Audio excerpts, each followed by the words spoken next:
안 돼. 그 매실차는 성준이가 마시면 안 되는 거였어. 내가 넣었단 말이야. 부엌 창문으로 아침 햇살이 들어오고 있었어요. 시어머니 오말수는 매실차 잔을 조심스럽게 쟁반에 올려 제 앞에 내려놓았습니다. 수진아, 이거 한번 마셔봐. 오늘은 너 입맛에 맞게 담갔어. 평소보다 훨씬 다정한 말투. 그게 오히려 더 불안하게 들렸어요. 저는 잔을 들었지만 매실향 뒤에 섞인 이상한 쇠맛 같은 냄새 때문에 입 가까이 가져가지 못했습니다. 어머니, 조금만 이따 마실게요. 속이 좀, 말수는 웃으려다 말고 입꼬리가 잠시 떨렸습니다. 그래, 그럼 이따 꼭 마셔. 출근 준비를 마친 성준이 부엌으로 들어왔어요. 엄마, 오늘 매실차 했어? 나 한 모금만. 저는 잔을 내려놓은 손을 멈추지 못했습니다. 오말순의 눈동자가 순식간에 얼어붙었기 때문이에요. 그러나 성준은 아무것도 모른 채 제가 들던 그 잔을 자연스럽게 들어 올렸습니다. 향 좋다. 그리고 한 모금이 목으로 넘어갔습니다. 그 순간이었습니다. 말순의 얼굴이 빛이 사라진 종이처럼 하얗게 변했습니다. 성준아, 안 돼. 그걸 왜 마셔? 그녀의 비명은 부엌 가득 울렸습니다. 성준은 놀라 잔을 내려놓으며 말했습니다. 엄마 왜 그래? 무슨 문제 있어? 말수는 손을 부들부들 떨며 저를 향해 소리쳤습니다. 수진아, 너 그걸 왜 성준이 앞에 놔둬? 그건 내가. 말이 끝나기도 전에 성준이 갑자기 가슴을 움켜쥐며 휘청했습니다. 아, 어지러워. 잔이 바닥으로 떨어지며 부서지는 소리가 났고 성준은 무릎을 꿇고 쓰러졌습니다. 저는 소리쳤습니다. 성준 씨, 왜 이래? 그런데 그보다 더 크게 떨리는 목소리는 오말순의 것이었습니다. 안 돼. 내가 잘못한 거야. 그녀의 말은 죄책감과 공포로 찢어진 목소리였어요. 저는 눈물을 떨구며 물었습니다. 어머니, 대체 매실차에 뭘 넣으신 거예요? 그 질문에 말수는 아무 말도 하지 못하고 벽에 기대 쓰러지듯 주저앉았습니다. 그 순간 현관문 아래로 낯선 그림자가 스르르 드리웠습니다. 문 밖에서 누군가 아주 천천히 다가왔다가 그대로 사라졌습니다. 저는 온몸이 굳어 문 쪽을 바라보았습니다. 그 인물은 아직 이름도 얼굴도 드러나지 않았지만 곧 우리의 인생을 뒤집어 놓을 사람, 숨겨진 첫째 아들 박태하였습니다. 구급차 사이렌 소리가 멀어져 갈 때까지 저는 손이 떨려 멈추지 않았습니다. 오말수는 구급대원 옆에서 입술을 깨물고 아무 말도 하지 못한 채 붙잡혀 서 있었어요. 병원 응급실로 들어서자 흰 조명 아래 사람들이 분주히 움직였고 성주는 침대 위에서 산소 마스크를 씌워진 채 의사들에게 둘러싸여 있었어요. 저는 문 밖에서 두 손을 꼭 쥐었습니다. 제발 제발 기도처럼 중얼거릴 수밖에 없었어요. 의사 한 명이 다가와 물었습니다. 매실차를 마신 직후 쓰러졌다고요? 제가 대답하려는 순간 오말순이 먼저 끼어들었어요. 예, 그런데 잠깐 어지러웠던 거지. 원래 좀 약해서. 하지만 그녀의 목소리는 잔뜩 뭉개져 있었고 말의 흐름은 계속 흔들렸습니다. 의사는 눈을 좁혔어요. 혹시 그 매실청 직접 담가 쓰셨나요? 말순의 손이 크게 떨렸습니다. 네, 내가 만들었죠. 혹시 상한 건 아니었나요? 이상한 냄새가 난다거나. 그 질문에 말순의 시선이 제게로 향했습니다. 나는 말없이 고개를 저었습니다. 아니요. 그냥 매실 냄새였어요. 말순의 입술이 굳어붙었습니다.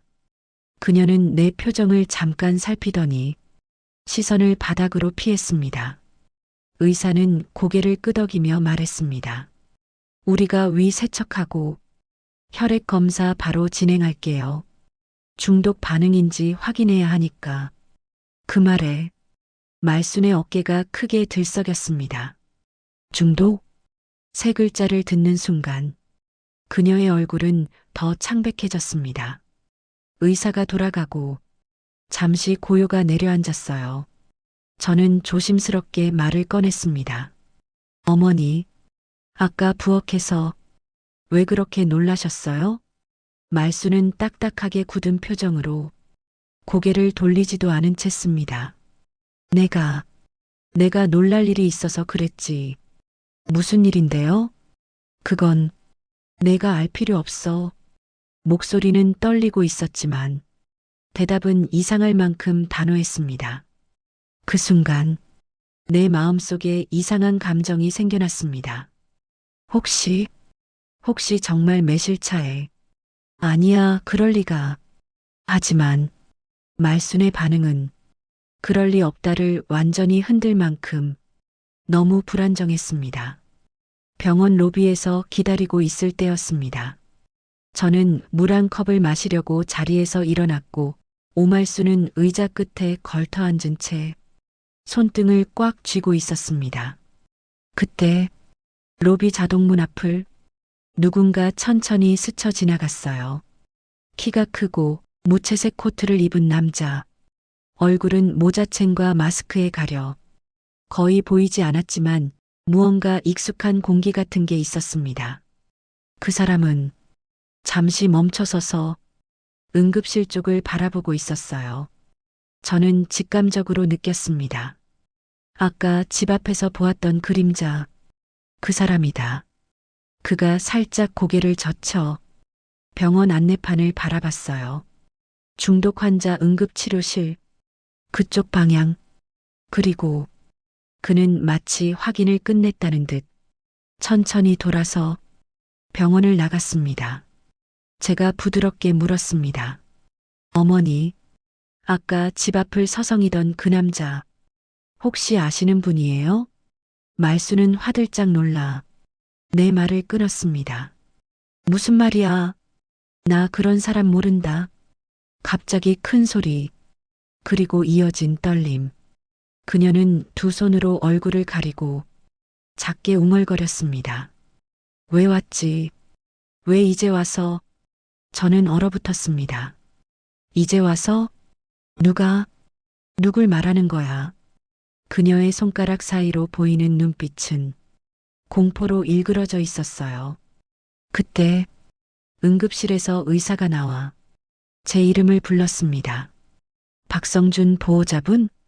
저는 일어나려다가 의사의 표정이 너무 진지해서 심장이 철렁 내려앉았습니다. 몇 가지 꼭 확인해야 할 게 있습니다. 그 말에 말수는 숨을 꺼내지 못한 사람처럼 입술을 틀어막았습니다. 의사는 조용히 덧붙였습니다. 이건 보통의 식중독 반응이 아닙니다. 그 순간 말순의 머리가 툭 떨어지듯 숙여졌습니다. 오말순의 어깨가 크게 흔들렸고 그녀는 마치 오래 숨겨둔 무언가가 터져나오기 직전처럼 작게 울먹였습니다. 그리고 응급실 문이 열리는 소리와 함께 누군가의 발걸음이 천천히 우리 쪽으로 다가왔습니다. 의사의 말이 머릿속에 계속 맴돌았습니다. 이건 보통의 식중독 반응이 아닙니다. 저는 손을 떨며 오말순을 쳐다보았습니다. 그녀는 의자 끝에 걸터 앉아 손등을 붙잡은 채 숨을 고르는 듯 했습니다.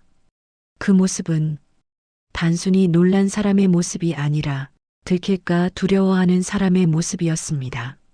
저는 조용히 물었습니다.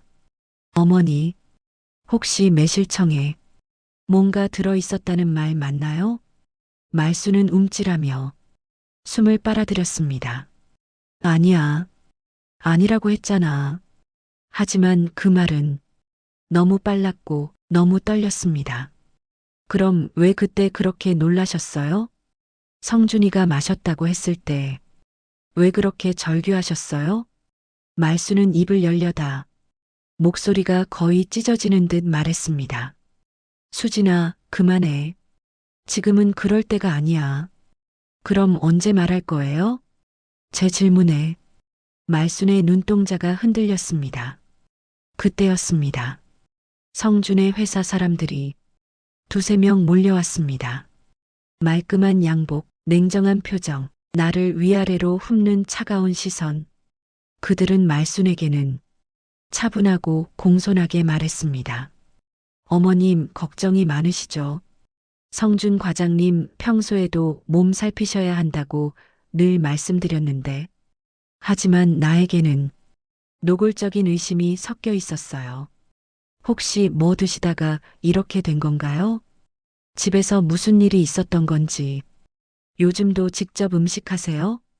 저는 당황해 말도 꺼내지 못했지만 말수는 갑자기 벌떡 일어나 저를 가렸습니다. 우리 며느리가 왜요? 수진이가 뭘 했다고 그러는 건데. 그녀의 반응은 너무 과격해서 오히려 더 의심스러워 보였습니다. 회사 사람들은 서로 눈짓을 주고받으며 불편한 기색을 감추지 않았습니다. 아, 아닙니다, 어머님. 그냥 절차상 여쭤보는 거예요. 그들은 로비로 내려가며 마지막으로 조용히 말했습니다. 요즘 이런 일 종종 있잖아. 집안 문제로. 그 말은 잔인하게 박혀 가슴을 찔렀습니다. 사람들이 떠난 후 말수는 의자에 주저앉아 양손으로 머리를 감싸 안았습니다. 그녀는 거의 중얼거리는 듯한 목소리로 말했습니다. 이래서 다시 나타나면 안 되는 거였는데. 저는 들려오는 단어에 심장이 덜컥 내려앉았습니다. 다시 나타나면 안 된다니. 누가요? 말수는 고개를 저었어요. 아무도 아니야. 어머니, 이건 그냥 실수나 사고 같은 게 아니잖아요. 뭔가 더 있는 거죠? 그녀는 끝내 입을 열지 않았습니다. 대신 손등에서 작은 빛바랜 흉터 하나가 드러났습니다. 원래 있던 것인지 몰랐어요. 그 흉터를 바라보는 그녀의 표정은 마치 과거 어딘가에 갇힌 사람 같았습니다. 잠시 뒤 문득 시야 끝에서 낯선 사람이 보였습니다. 아까 로비를 지나갔던 그 남자. 그가 뒤돌아서서 성준의 병실 쪽으로 천천히 걸어가고 있었습니다. 눈빛은 차갑고 발걸음은 침착했고 마치 자신의 자리를 찾은 사람처럼 낯익은 공간을 걷고 있는 느낌. 저는 본능적으로 그를 따라갔습니다. 하지만 병실 문 앞에서 그는 갑자기 멈추고 아주 낮은 목소리로 중얼거렸습니다. 성준아, 오랜만이다. 저는 멈칫했습니다. 성준 씨를 안다고? 그 남자는 문을 열지도 않고 다시 뒤돌아 조용히 걸어나갔습니다. 마치 지켜보러 왔다는 듯한 기척만 남기고 저는 그 사실을 말순에게 전하려 급히 돌아왔습니다. 어머니, 아까 어떤 남자가 성준 씨 병실 앞에. 그 순간 말순이 벌떡 일어나 내 팔을 붙잡았습니다. 그 남자, 옷은 어떻게 입었어? 키는? 얼굴은? 목소리는? 저는 말순의 광기에 가까운 반응에 숨이 막혔습니다. 어머니, 아시는 분이에요? 말순은 대답하지 않고 한 발짝 뒤로 물러나며 벽에 기대어 힘없이 주저앉았습니다. 그녀의 눈에 눈물이 고였습니다. 그리고 마침내 작게 끊어질 듯한 목소리로 말했습니다. 그 아이, 아직 이 근처에 있는 거야. 어머니, 누구요? 말수는 눈을 감고 입술을 떨며 속삭였습니다. 태아, 박태아, 그 아이가 돌아온 거야. 제 심장이 한순간 멈춘 것 같았습니다.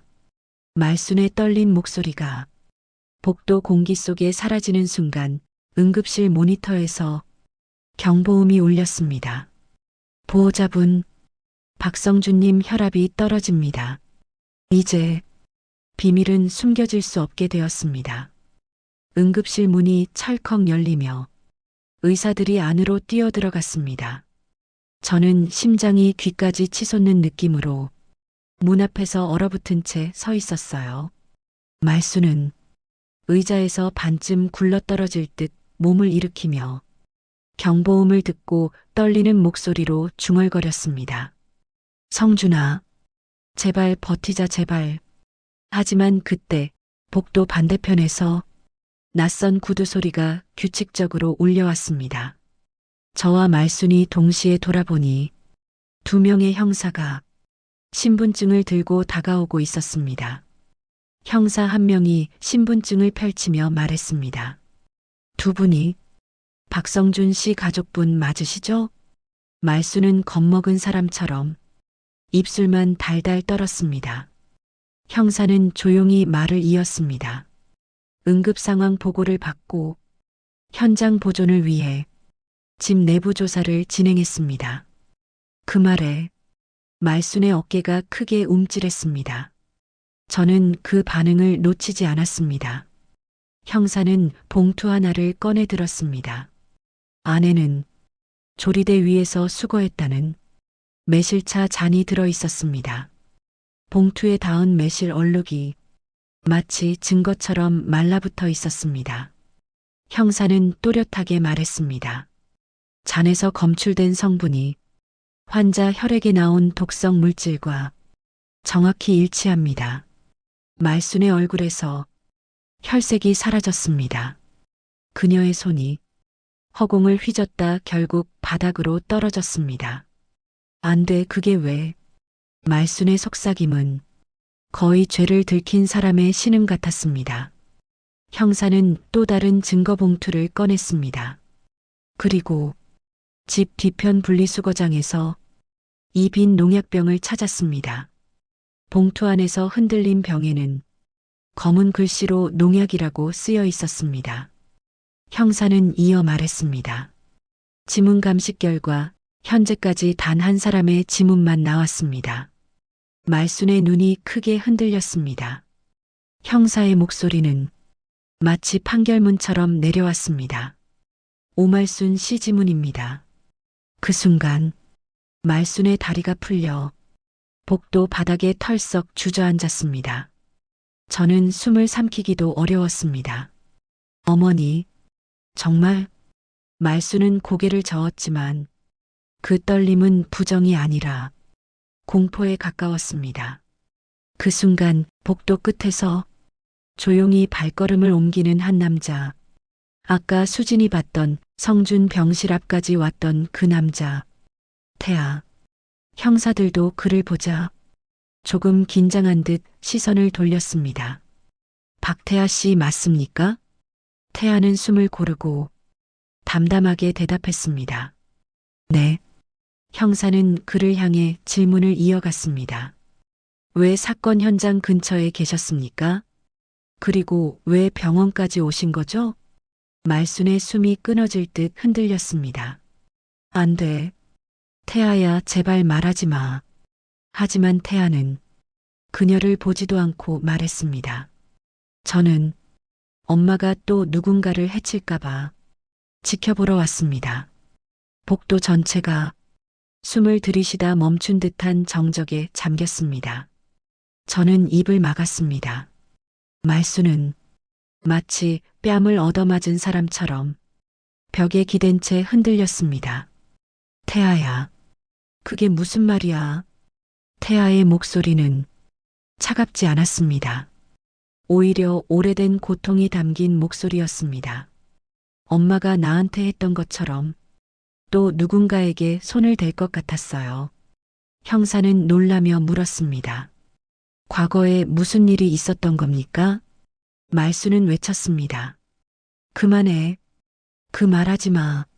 하지만 태아는 더 이상 피하지 않았습니다. 엄마는 사랑하는 걸 잃을까 보면 사람이 달라져요. 나한테도 그랬고, 아빠한테도 그랬고, 말수는 얼굴을 손으로 가린 채 울먹이며 중얼거렸습니다. 그건 내가 몰라서 그래. 태아는 천천히 고개를 저었습니다. 아니요. 나는 너무 잘 알아요. 그때 갑자기 응급실 문이 열리며 의사가 다급히 외쳤습니다. 보호자분들, 박성준 씨 의식이 돌아오고 있습니다. 모두가 동시에 문 쪽을 바라보았습니다. 말수는 울음인지 공포인지 모를 목소리로 입술을 떨며 중얼거렸습니다. 성준아. 그리고 태아는 아주 깊은 결심이 담긴 눈빛으로 그 문을 바라보았습니다. 이제 누가 무슨 짓을 했는지 확실히 밝혀야 합니다. 복도 전부가 폭풍 직전의 고요에 잠겼습니다. 의사가 우리를 병실로 안내했습니다. 경보음은 멎었지만 성준은 여전히 산소 마스크를 쓴 채 희미하게 눈을 뜨고 있었습니다. 저는 떨리는 손으로 그의 얼굴을 감싸며 작게 불렀습니다. 성준 씨 들려? 나야 수진이야. 그의 눈동자가 조금씩 초점을 잡기 시작했습니다. 그리고 입술이 아주 조금 움직였습니다. 물 좀. 물컵을 들려다 말순의 손이 앞을 가로막았습니다. 내가 줄게. 하지만 성준은 마치 그 손길이 두려운 것처럼 미세하게 고개를 돌렸습니다. 말순의 손끝이 허공에서 멈췄습니다. 의사가 조용히 물었습니다. 성준 씨, 마시기 직전에 어떤 일이 있었는지 기억나십니까? 성준은 손을 들어 산소 마스크를 잠시 밀어내며 숨을 가쁘게 쉬었습니다. 집에서 매실차 마셨던 것 같은데 말순이 급하게 끼어들었습니다. 그래, 내가 잘못 보고 내가 주려고 했던 게 아니라. 하지만 성준은 천천히 고개를 저었습니다. 아니야, 엄마. 내가 먼저 마셨던 게 아니라 수진이가 마시려고 했어. 말순의 표정이 굳었습니다. 뭐?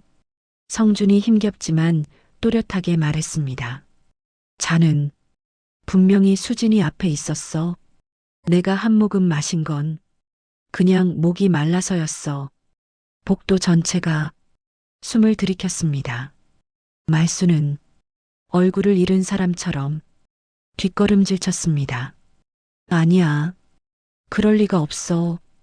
그건 수진이 내가 마셔야 했던 게. 말수는 순간 자신의 입을 두 손으로 가렸지만 이미 말은 튀어나온 뒤였습니다. 형사가 재빠르게 말했습니다. 지금 뭐라고 하셨습니까? 수진이 내가 마셔야 했던 게라고 하셨죠? 말수는 순간 얼어붙었습니다. 형사 두 명이 말순 앞에 섰습니다. 오말순 씨, 지금 하신 말씀은 중대한 자백으로 판단됩니다. 말순은 고개를 저었습니다. 아니야. 내가 무슨 말을 한 건지 나도 몰랐어. 그냥 놀라서. 하지만 경찰은 흔들리지 않았습니다. 잔에 남아있던 지문도 오말순 씨 것이었습니다. 수진 씨에게 특별히 앙심을 품을 만한 사정이 있으셨습니까? 말순은 점점 더 숨을 막히며 흔들렸습니다. 나는 걔가 우리 집을 망쳐놨다고 생각했어. 저는 숨을 멎었습니다. 어머니 정말 나 때문이었어요? 말순은 눈물이 맺힌 채 억지로 내게 손을 뻗었습니다. 수진아, 내가 나쁜 게 아니야. 나는 그냥 내 아들을 내 아들로 두고 싶었을 뿐. 그 말은 도리어 더 잔혹하게 꽂혔습니다. 그때 병실 뒤쪽에서 태아가 조용히 한 걸음 나왔습니다. 엄마는 사람을 사랑하면 소유하려고 했어. 모두의 시선이 태아에게 향했습니다. 엄마가 나를 보육원에 보내던 날 말이야. 태아의 목소리는 울음도 분노도 아닌 마음속 마지막 상처를 끄집어내는 듯한 톤이었습니다. 엄마는 그날도 내가 엄마 곁에만 있으면 된다고 말했어. 근데 조금만 엄마 뜻대로 안 되면 언제든 버릴 수 있는 존재처럼 나를 취급했어. 말수는 벽을 붙잡은 손이 부들부들 떨렸습니다. 그건 내가 잘못했지만 엄마는 지금도 같은 패턴을 반복한 거야. 태아는 수진 쪽으로 시선을 돌렸습니다. 수진 씨가 엄마 뜻대로 움직이지 않자 엄마는 수진 씨를 아들의 삶에서 치워야 한다고 생각한 거죠. 말순이 비명을 질렀습니다. 아니라고. 나는 그냥 수진이가 사라지면 그녀는 말을 잇지 못했습니다. 왜냐하면 모든 사람의 시선이 그녀의 진심을 이미 파악하고 있었기 때문입니다. 저는 눈물을 닦고 말순을 똑바로 바라봤습니다. 어머니, 제가 뭘 그렇게 잘못했나요? 말순의 몸이 움찔했습니다. 제가 어머니를 무시했나요? 돈이라도 뜯어냈나요? 아니면 성준이를 어머니에게서 빼앗았나요? 말순은 대답하지 못했습니다. 어머니가 저를 싫어한 이유는 딱 하나잖아요. 저는 떨리는 목소리로 말했습니다. 어머니의 아들이 저를 사랑한다는 이유. 그 말은 말순 가슴에 그대로 꽂혔습니다. 그녀는 바닥에 털썩 주저앉아 손으로 얼굴을 가렸습니다. 그게 나는 너무 두려웠어. 형사가 조용히 말했습니다. 오말순 씨, 현재 상황상 독극물 투여 혐의로 정식 조사가 필요합니다. 모든 진술은 경찰서에서 이어가겠습니다. 말순은 마치 세상이 무너진 사람처럼 고개를 떨구었습니다. 병실 분위기 전체가 숨조차 쉬기 어려운 무게로 짓눌렸습니다. 그때 성준이 천천히 눈을 뜨고 어머니를 바라보았습니다. 산소 마스크 너머로 희미하지만 분명한 목소리. 엄마, 왜 그랬어? 그 한마디가 병실 전체를 찢었습니다. 말순의 몸이 무너지는 듯 휘청했습니다. 형사 2명이 말순에게 정식 조사를 위해 함께 이동하자고 했지만 말순은 성준이의 왜 그랬어? 그 한마디에 완전히 무너진 듯 다리에 힘이 풀려 그 자리에서 주저앉았습니다. 의사는 환자 상태를 고려해 추가 혼란을 막기 위해 가족 대면을 별도 상담실에서 진행하자고 했습니다. 좁고 하얀 응급실 상담실. 문이 닫히자 공기가 무겁게 가라앉았습니다. 방 안에는 나 말순, 태아, 그리고 형사 1명만 있었습니다. 말순은 의자 끝에 걸쳐 앉아 손등을 꼭 붙잡은 채 떨리고 있었습니다. 저는 숨을 고르고 말순을 정면에서 바라봤습니다. 어머니, 이제는 말씀해 주세요. 말순은 고개를 숙인 채 작은 어깨만 흔들렸습니다. 왜 매실차에 그런 걸 넣으셨어요? 말순의 손끝이 딱 멈추었습니다. 그녀는 마치 오래된 진흙 속에서 단어를 끄집어내듯 힘겹게 말을 꺼냈습니다. 나는 내가 무서웠어. 저는 아무 말도 하지 않았습니다. 말순은 자세를 더 움츠렸습니다. 내 아들, 내 마지막이야. 나를 버리고 떠난 사람도 많고 그 애들 아빠도 갑자기 돌아가셔서 나 혼자 애들 키웠어. 그녀의 목소리는 갈라지는 종이처럼 떨렸습니다. 말순은 떨리는 손으로 눈가를 문질렀습니다. 나는 태아라도 옆에 두려고 했어. 근데 그 아이는 내가 조금만 흔들려도 나를 두려워하더라. 그녀는 숨을 들이마시며 삶이 무너지는 소리를 냈습니다. 그래서 나도 그 아이를 보내버렸지. 엄마, 태아가 평소보다 낮고 담담한 목소리로 말했습니다. 말수는 천천히 고개를 들었습니다. 엄마가 나를 보육원에 보낸 이유, 그거 지금도 내가 모른다고 생각해? 말수는 아무 말도 못했습니다. 태아의 눈빛이 조용히 흔들렸습니다. 엄마가 폭력적이었거나 나를 싫어해서가 아니었어. 말순의 눈이 흔들렸습니다. 엄마는 사랑을 붙잡는 것이라고 생각했어. 가까이 있으면 붙잡아두고 싶어서 숨막히게 했고, 태아의 목소리가 조금 떨렸습니다. 멀어지면 버리면 된다고 생각했지. 말수는 양손으로 얼굴을 감싸며 엉엉 울기 시작했습니다. 나는 그녀의 울음을 들으며 서서히 하나의 사실을 깨달았습니다. 어머니, 저도 그런 대상이었나요? 말수는 눈물을 닦지도 못한 채 고개를 끄덕였습니다. 내가 성준이를 데려간다고 생각했어. 나에게서 떠나게 한다고. 어머니, 저는 그러니까. 그녀는 말을 잇지 못하며 입술을 떨었습니다. 수진아, 난 정말 내가 사라지길 바랐어. 그 말은 방 안에 오래 머물렀습니다. 근데 성준이가 마실 줄은 몰랐어. 정말 몰랐어. 그녀는 바닥에 무너져 내렸습니다. 형사가 물었습니다. 박태아 씨, 당신은 왜 집 주변을 서성였습니까? 태아는 잠시 눈을 감았다가 정면을 바라보며 말했습니다. 엄마가 몇 달 전부터 불안정해졌다는 걸 알고 있었어요. 불안정? 태아는 고개를 끄덕였습니다. 엄마는 두려움이 올라오면 누구한테든 집착하거나 상처를 줘요. 그게 이번엔 수진 씨에게 향하는 걸 느꼈어요. 저는 숨을 들이쉬었습니다. 그래서 저를 지켜보려고? 아니요. 태아의 대답은 단호했습니다. 엄마를 지키려고요. 말수는 울다 멈췄습니다. 나를 지킨다고? 태아는 조용히 고개를 끄덕였습니다. 엄마가 또 누군가를 해치는 사람이 되면 엄마 인생은 끝나니까요. 형사는 놀랐다는 듯 물었습니다. 그럼 신고하려는 건 아닌데 왜 병원까지? 태아는 고개를 떨구고 말했습니다.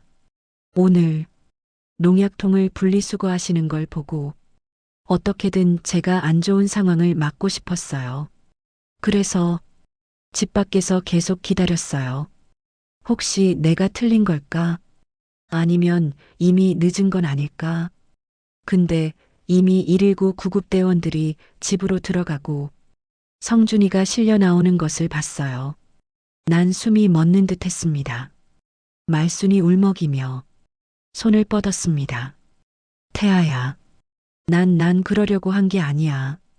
형사는 조사를 위해 태아를 잠시 밖으로 불러냈고 방 안에는 나와 말순 단둘만 남았습니다. 문이 닫히자 공기는 더 무거워졌습니다. 말순은 붉어진 두 눈으로 나를 바라봤습니다. 수진아, 미안해. 그녀의 목소리는 거의 들리지 않을 정도로 작았지만 확실히 떨리고 있었습니다. 나는 너를 미워하고 싶지 않았는데 나도 내 마음이 어떻게 된 건지 모르겠어. 저는 가슴이 미어지는 듯 했지만 참았던 말을 꺼냈습니다. 어머니, 저는 어머니 아들 빼앗는 사람 아니에요. 말수는 두 손으로 얼굴을 가렸습니다. 알아. 근데 그게 무섭더라. 무엇이요? 그녀는 고개를 떨구며 말했습니다. 혼자 되는 게, 그 말이 방 안 모든 소리를 집어삼켰습니다. 그래서 내가 또 그 짓을 했어. 그녀는 엎드리듯 바닥에 무릎을 꿇고 두 손으로 바닥을 짚었습니다. 수진아, 제발 나를 용서해줘. 그 순간 나는 대답하지 못했습니다. 왜냐하면 그녀가 원하는 대답을 지금의 나는 줄 수 없었기 때문입니다. 내 뒤로 문 손잡이가 돌아가는 소리가 들렸습니다. 형사가 문을 열고 말했습니다. 오말순 씨, 이제 이동하셔야 합니다. 말순은 나를 마지막으로 바라보았습니다. 그 눈에는 후회와 두려움과 설명할 수 없는 공허가 뒤섞여 있었습니다. 그녀가 나가며 입술을 떨며 중얼거렸습니다. 나는 벌 받을게. 상담실 문이 닫히는 순간 공기는 마치 절벽 끝에 서 있는 사람처럼 아슬아슬하게 흔들렸습니다. 말순이 경찰에게 이끌려 나간 뒤 상담실은 한동안 고요했습니다. 저는 깊게 숨을 내쉬며 눈을 감았습니다. 혼자 되는 게 무서웠다. 그녀가 남긴 마지막 말이 머릿속에서 오래 머물렀습니다. 그 말을 들었는데도 모든 상처가 사라지는 건 아니지만 그녀가 왜 이렇게 뒤틀린 방식으로 살아왔는지 조금은 이해할 수 있을 것 같았습니다. 며칠 뒤 성준이는 다행히도 의식을 완전히 회복했습니다. 수진아 많이 놀랐지. 그의 목소리는 예전보다 훨씬 약했지만 손을 잡는 힘만큼은 따뜻했습니다. 저는 고개를 끄덕이며 말했습니다. 다신 이런 일 없으면 좋겠어요. 그때 문 뒤에서 조심스레 얼굴을 내민 사람이 있었습니다. 태아였습니다. 들어가도 될까요? 성준이는 본능적으로 태아를 보며 순간 얼어붙었지만 태아가 먼저 고개를 숙였습니다. 미안하다. 다 말하지 못해서 오해하게 해서. 성준이는 부드럽게 한숨을 내쉬었습니다. 형이 왜 집을 떠났는지 이제 조금 알 것 같아. 두 사람의 대화는 20회를 돌아서 처음으로 맞닿은 순간 같았습니다. 태아는 조용히 말했습니다. 엄마가 조사를 받는 동안 나는 멀리 안 있을게. 혹시라도 또 잘못된 선택을 하시면 막아야 하니까. 그 말은 어머니를 미워해서가 아니라 여전히 가족으로서 지키고 싶은 마음이 담겨 있었습니다. 성준이는 천천히 고개를 끄덕였습니다. 형이 있어서 다행이다. 태아는 그 말에 잠시 눈이 흔들렸지만 끝내 고개를 숙였습니다. 보름 뒤 말수는 임해 동행 후 정식 조사를 받았습니다. 큰 처벌을 바라는 가족은 없었고 독성 물질로 위험 요소가 있는 행위로 분류되었지만 반성하고 있고 살해 의도는 불분명하여 집행유예와 심리치료 명령이 내려졌습니다. 재판날 말수는 내게 다가와 조심스럽게 손을 모았습니다. 수진아, 나는 내 얼굴을 볼 자격도 없어. 저는 한참 동안 말하지 못했습니다. 상처받은 며느리의 마음과 두려움에 갇혀 무너지는 한 노인의 모습이 서로 충돌했습니다. 말수는 고개를 깊게 숙이며 말했습니다. 살아있을 때 내 잘못을 바로잡을 기회라도 생겨서 고마울 따름이야. 그녀는 마지막으로 아주 작은 목소리로 부탁했습니다. 태아한테 고맙다고 전해줘. 그리고 뒤돌아 형사와 함께 걸어가며 한 번도 눈을 들지 않았습니다. 그 모습은 광기나 집착이 아닌 처음으로 자신의 인생을 돌아보는 사람의 모습이었습니다. 그날 밤 집에 돌아온 우리는 오래 손을 잡고 있었습니다. 성준이가 말했습니다. 우리 앞으로 천천히 다시 시작하자. 엄마도 형도 모두 상처 많으니까. 저는 고개를 끄덕였습니다. 네, 저도 이제 도망치지 않을래요. 집안 공기는 아직 무겁고 상처투성이지만 어딘가 작은 바람이 스며드는 느낌이었습니다. 몇 달 뒤 재활 상담을 마친 말수는 근처 공원 벤치에 조용히 앉아 있었습니다. 해가 천천히 기울고 벤치 옆 작은 나무들이 바람을 타고 흔들렸습니다. 그녀는 작은 커피병 한 개를 작게 쥐고 있었습니다. 그 손이 바람 속에서 작게 떨렸습니다. 그리고 멀리서 태아가 걸어왔습니다. 말수는 조심스럽게 고개를 들었습니다. 태아야. 태아는 아무 말 없이 어머니 옆에 가만히 앉았습니다. 두 사람의 사이에 긴 그림자가 늘어졌습니다. 말순의 손등을 태아가 아주 조심스레 덮었습니다. 말순은 그 따뜻함에 놀란 듯 눈을 크게 떴다가 서서히 눈을 감았습니다. 세상에서 가장 조용한 화해, 큰 말도 큰 눈물도 없는 그러나 분명한 회복의 시작이었습니다. 삶은 가끔 너무 힘들기도 하고 돌이킬 수 없을 만큼 다쳐야 비로소 자신을 마주하게 되는 것 같습니다. 하지만 늦었다고 해서 길이 없어진 건 아니었어요. 그날 벤치에 앉은 두 사람은 처음으로 서로를 있는 그대로 바라보고 있었습니다. 그리고 그 모습만으로도 어쩌면 충분했을지 모릅니다.